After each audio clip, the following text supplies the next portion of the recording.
എടാ എന്താ ഈ സ്റ്റാർട്ടപ്പിന്റെ കാര്യങ്ങളൊക്കെ? എടാ ഇവിടെ വന്നാൽ ശരിയാവും എനിക്ക് തോന്നുന്നില്ല. ഞാൻ പതിയെ ബാംഗ്ലൂർക്ക് ഷിഫ്റ്റ് ചെയ്താലോ എന്ന് ആലോചിക്കുക. അവിടെ ആകുമ്പോൾ ഫണ്ടിങ്ങിനുള്ള എൻവയോൺമെന്റും പിന്നെ സ്റ്റാർട്ടപ്പ് കൾച്ചർ ഒക്കെ ഉണ്ടല്ലോ. അതൊക്കെ കുറച്ച് കാലം മുമ്പ് വരെ 2024 വരെ 2024 ശേഷം സ്റ്റാർട്ടപ്പ് സീൻസ് ഒക്കെ കംപ്ലീറ്റ്ലി മാറി. എന്റെ പൊന്നു മോനെ നീ ഒന്ന് ഡീറ്റെയിൽ ആയിട്ട് പറ. എടാ കഴിഞ്ഞ 40 വർഷമായിട്ട് ഇന്ത്യയിലെ സ്റ്റാർട്ടപ്പിംഗ് അത് ബാംഗ്ലൂർ തന്നെയായിരുന്നു. എന്നാൽ കഴിഞ്ഞ 2024 സ്റ്റാർട്ടപ്പ് ഫണ്ടിങ് ഡ്രോപ്പ് ആയത് 19%. ട്രാഫിക്കിന്റെ കാര്യം പിന്നെ പറയണ്ട. പിന്നെ ഹോം റെന്റ്, ഓഫീസ് റെന്റ് ഇത് കേട്ടാ പിന്നെ നീ ആ ഭാഗത്തേക്ക് പോവില്ല.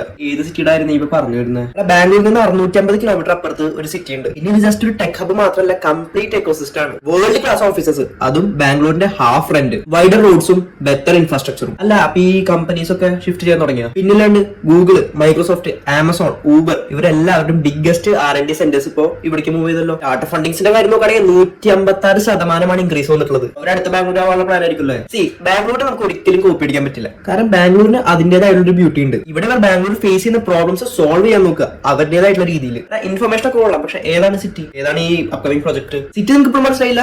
ഹൈദരാബാദ് ആണ്. Hyderabad tech hub 2.0. ഞാൻ എന്തായാലും പറഞ്ഞു സ്റ്റാർട്ടപ്പ് ടീമിന്റെ ഒരു ഗ്രൂപ്പ് ഉണ്ട് ഞങ്ങൾക്ക്. അതിലേക്ക് എന്തായാലും ഷെയർ ചെയ്യാം. അവരും കൂടി ഇതൊക്കെ അറിഞ്ഞിരിക്കട്ടെ. ഷെയർ മാത്രമല്ല ഇൻഡസ്ട്രി ഫോളോ ചെയ്യാനും മറക്കണ്ട.